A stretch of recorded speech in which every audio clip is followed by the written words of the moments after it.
Assalamualaikum warahmatullahi wabarakatuh. Kami dari kelompok 8 ingin membahas tentang pengujian deskripsi dengan beranggotakan saya sendiri Muhammad Rizal.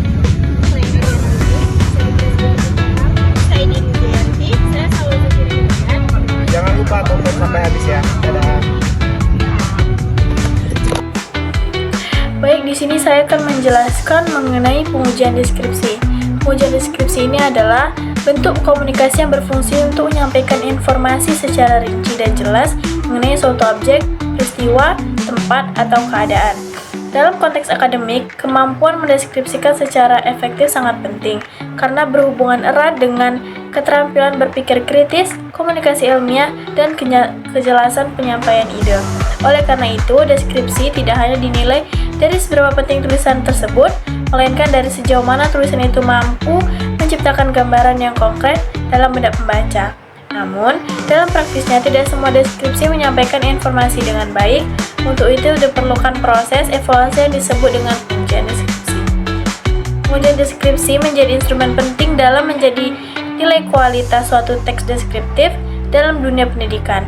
Pengujian ini membantu guru untuk mengidentifikasi kemampuan siswa dalam menggambarkan suatu objek secara sistematis dan komunikatif.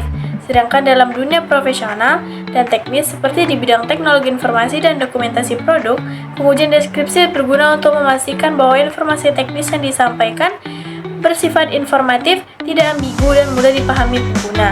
Dengan demikian, pengujian deskripsi memiliki peran yang penting dan aplikatif di bidang berbagai bidang, sehingga pemahamannya sangat penting bagi akademis maupun praktisi. Pengujian deskripsi adalah suatu proses penilaian yang bertujuan untuk mengevaluasi kualitas dari teks atau ujaran deskriptif yang disampaikan oleh setiap individu. Evaluasi ini menekankan pada kemampuan teks dalam menggambarkan objek, tempat, suasana, atau peristiwa dengan akurat dan lengkap, serta komunikatif. Tujuan utama dari pengujian ini adalah tidak hanya sekedar menilai isi, tetapi juga untuk memahami bagaimana struktur penulisan, pemilihan bahasa, dan keterpaduan antar bagian yang mendukung penyampaian informasi secara efektif. Dalam hal ini, kualitas deskripsi diukur dari kemampuan penulis atau pembicara dalam menciptakan citra atau bayangan mental yang sesuai dengan kenyataan dan di benak pembaca atau pendengar. Dan pengujian ini juga melibatkan berbagai aspek seperti kepatuhan isi, kejelasan struktur, efektivitas bahasa, dan kelengkapan informasi. Dalam prakteknya, pendekatan evaluasi dapat bersifat kualitatif maupun kuantitatif. Evaluasi kualitatif itu dilakukan secara mendalam melalui interpretasi terhadap teks, sedangkan kuantitatif itu menggunakan instrumen seperti produk penilaian untuk memberikan skor numerik ataupun pendekatan dengan memungkinkan penilaian untuk mengukur dan membandingkan kemampuan deskriptif setiap individu secara objektif dan konsisten. Dengan adanya pengujian deskripsi, maka kelemahan atau ketentuan dalam penyampaian informasi dapat diketahui dan ditindaklanjuti untuk perbaikan ke depan. Jenis-jenis pengujian dan jumlah panelis, yaitu yang pertama ada pengujian deskripsi. Pengujian ini dilakukan dengan dua pendekatan, yaitu dengan pendekatan kualitatif dan pendekatan kuantitatif. Pendekatan kualitatif ini lebih menekankan kepada interpretasi yang mendalam terhadap sisi teks tanpa menggunakan skor numerik. Penilaian ini dilakukan berdasarkan kepada ketajaman analisis evaluator terhadap gaya bahasa, terhadap ketajaman informasi, dan juga kepada daya imajinatif teks yang menggambarkan suatu objek atau peristiwa.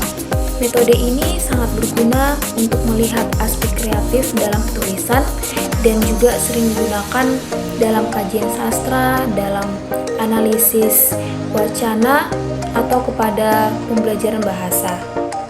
Evaluator ini dapat melihat seberapa jauh penulis mampu mengekspresikan suasana, mengekspresikan visual, bau, atau suara di dalam narasi deskriptif. Sementara itu, Pendekatan kuantitatif ini dapat menggunakan sistem penilaian yang berbasis skor dan diberikan berdasarkan kriteria yang telah ditentukan, seperti kepada kejelasan, struktur, isi, dan penggunaan bahasa. Rubrik dalam penilaian menjadi alat yang penting dalam pendekatan ini karena dapat membantu objektivitas dan konsistensi. Untuk memperoleh hasil yang handal, pengujian deskripsi ini membutuhkan panelis, yaitu penilai yang berkompeten dan dapat juga mengevaluasi pengujian yang telah dilakukan atau teks yang digunakan. Pengujian ideal memerlukan panelis berkisar antara 3 hingga 5 orang untuk menghindari bias dan untuk memastikan validitas hasil.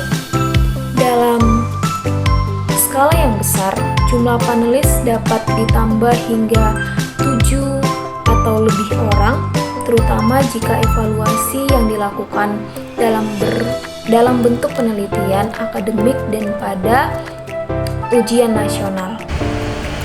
Baiklah, di sini saya akan menyampaikan sebuah contoh kasus di mana untuk memberikan gambaran yang lebih konkret mengenai penerapan pengujian deskripsi diperlukan sebuah contoh studi kasus. Di mana contoh studi kasus yang kami gunakan yaitu kasus di lingkungan sekolah, yaitu seorang guru bahasa Indonesia yang memberikan tugas kepada 5 siswanya untuk membuat teks deskripsi dengan tema suasana pasar tradisional. Nah, penilaian dilakukan oleh 3 orang panelis dengan menggunakan rubrik kuantitatif yang terdiri atas 4 kriteria utama, yaitu pertama itu ada ketetapan isi, kejelasan struktur, kemudian penggunaan bahasa, dan kelengkapan deskripsi. Nah, dari setiap kriteria memiliki skor maksimum yaitu 25 poin.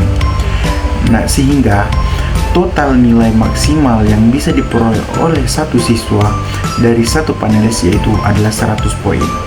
Nah, setelah seluruh panelis memberikan skor berdasarkan masing-masing kriteria, nilai akhir diperoleh dengan cara menghitung rata-rata dari total skor 3 panelis.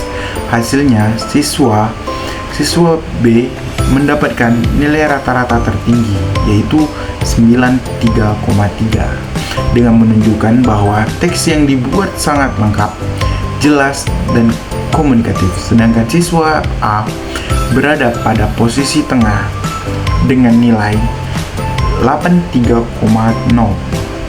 yang tergolong baik, namun masih bisa diperbaiki lagi, khususnya dalam aspek bahasa, kelengkapan. Nah, sedangkan mahasiswa yang C memperoleh nilai rata-rata terendah yaitu 66,7 yang menunjukkan kelemahan pada semua aspek, terutama struktur dan pemilihan kata. Dari studi kasus ini menunjukkan bahwa pengujian deskripsi dengan rubrik kuantitatif tidak hanya memudahkan untuk mengevaluasi, tetapi juga memberikan umpan balik yang jelas mengenai aspek mana saja yang perlu diperbaiki oleh siswa. Berdasarkan pembahasan yang telah diuraikan, dapat disimpulkan bahwa pengujian deskripsi memiliki peran penting dalam menilai kemampuan seseorang dalam menyampaikan informasi secara detail dan komunikatif. Dengan menggunakan pendekatan kualitatif maupun kuantitatif, proses pengujian dapat disesuaikan dengan kebutuhan. Proses pengujian dapat disesuaikan dengan kebutuhan baik untuk kepentingan akademik, profesional, maupun penelitian. Penggunaan rubrik yang tertekstur dan keterlibatan panelis yang kompeten menjadi kunci keberhasilan dalam menghasilkan penilaian yang objektif dan dapat dipertanggungjawabkan. Hasil dari pengujian deskripsi tidak hanya memberikan penilaian, tetapi juga menjadi dasar untuk pengembangan keterampilan menulis dan komunikasi deskriptif di masa mendatang. Untuk meningkatkan efektivitas pengujian deskripsi, disarankan agar setiap kegiatan penilaian didukung oleh rubrik yang rinci dan mudah dipahami oleh seluruh panelis. Pelatihan singkat bagi panelis sebelum proses penilaian juga sangat dianjurkan untuk menyampaikan persepsi dan standar dalam menilai.